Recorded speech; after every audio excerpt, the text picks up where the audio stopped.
And we have a clarifying card from the romance angels. And so here it goes again back to that death card. You've been forgiving and learning. I'll move it a little bit closer. Forgiving and learning. And so it says, as you release and heal the past, you experience more love in your present moments. And so, like I said, it relates back to that death card. So you've been letting go. So you heal and then let go. You've basically come to this knowledge of saying, oh, I know why that pattern happened. I know why I was in that relationship with so-and-so, and I know that I don't want that anymore. I know me, or I'm learning me.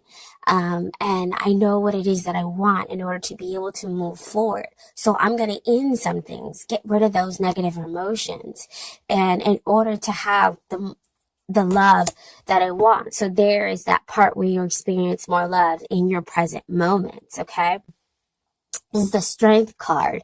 And it's really kind of important for you to know, Aquarius, is that Venus is going to be kind of high when we go into this year. So I think it's around like January 9th, the Venus, and we all know Venus is all about love and everything else like that. So she's going to be eclipse around, the end of the month, which will be Aquarian time.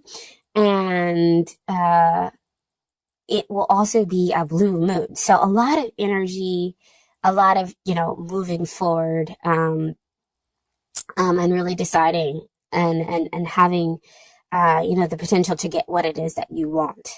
Okay. And so what you have emerging, if it hasn't, of course, already emerged, so this is you forgiving. This is you having tamed that beast. So back over there to the death card where you understand, okay, I understand my karmic patterns and I'm not going to repeat them. I understand, this bad relationship and I'm not going to repeat it in the new relationship or in this connection that you have with someone. You've basically tamed that beast. And so you're coming from this incredibly loving place where it's not like an assertive taming. This is a very gentle, very loving, kind place where you're taming the beast within inside. So you're trusting yourself to love not only yourself, but also the other person. So you're breeding more cooperation in the relationship. And so there is kind of like an expansion between the two of you, a grounding, an opening up of love between the two of you. And so you start to kind of develop this just gentle strength within yourself and allow yourself to kind of be this, I'm getting the person's rock and the rock of the relationship, emotionally, actually just kind of like everything, because you come from such a pure place, the other person kind of responds.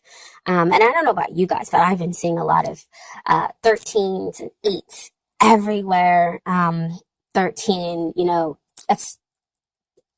it can be one of those like master numbers where you're not going to break it down. And so you just kind of keep it together, or it could be that changing of cycle, or you could break it down to with 1, with the new beginning, and 3, and, taking that action and working with the divine. But I also pulled a clarifier, sorry about that side note. But I also pulled a clarifier for the Strength card. And what I have here is love yourself first.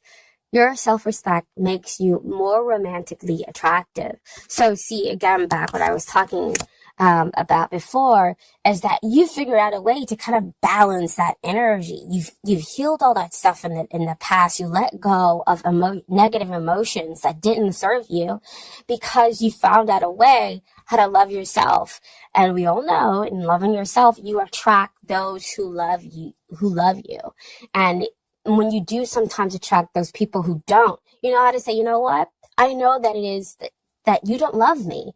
And so, or you're not going to love me the way that I want you to love me. And so you just, kind of release them and go, hey, it's okay. I'm good. I'll be okay without you. And then in turn, you'll be able to track that happy, healthy relationship where there is that cooperation, when there is that kind of back and forth that you would get out of having a soulmate, where there is that unconditional love because you have unconditional love for yourself. And so what we have next is the Empress, and she's the future energy that you can be experiencing. And I'll move it back just a little bit.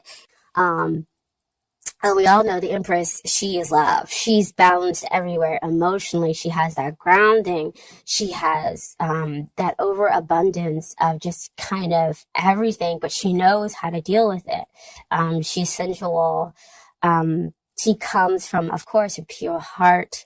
But she's successful, especially in love, because she has all this balancing going on, because she's able to nurture and care for the other person. And so that's what you're going to get back in this relationship, is kind of you give out this nurturing vibe that started over here with that Strength card. And so you'll have that success that you wanted in love, and you'll be able to have your heart open and not be worrying about, well, I'm being a little too vulnerable. I can't be vulnerable like that, because we Aquarians can sometimes be like, I'm not gonna let you see my emotions, because then you might do something to hurt me, and then I'm gonna have to cut you. Okay. And so you've basically kind of moved past that energy a little bit, and so you have allowed yourself to be vulnerable with this other person, and in there you've gotten the success in love. And so we have the clarifying card here, and that is wedding. The situation involves marriage. So this could be, because you're having success in love, this could be a deepening of a commitment. Doesn't necessarily always have to involve marriage.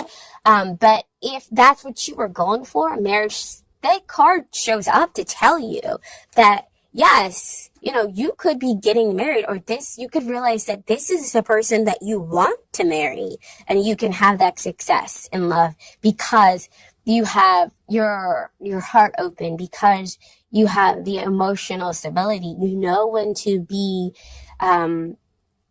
evolved emotionally, and what emotions to come out, so that it's not like, all that negative emotion kind of that comes out sometimes, with Aquarians, when we feel like we might be rejected, or we feel like things could be going wrong. We're just in a space to be like, you know what? I'm okay to be vulnerable. And there is a strength in me being vulnerable. And I can love the way that I want to love because I love me. I know I'm not going to make the wrong decision in my love life for me. And so what the divine is offering you as far as aces, and aces are all about, new beginnings, and what the divine is offering. And so first one I want to look at is the Ace of Swords. So this is like mental clarity. This is success that we're talking back over there with the Empress. But this, has come after much adversity. This is come after cutting away and getting rid of stuff that just wasn't for you, which again goes back to that death card energy, back to that forgiving and learning. So you've had all that in the past, and now you're able to have this victory.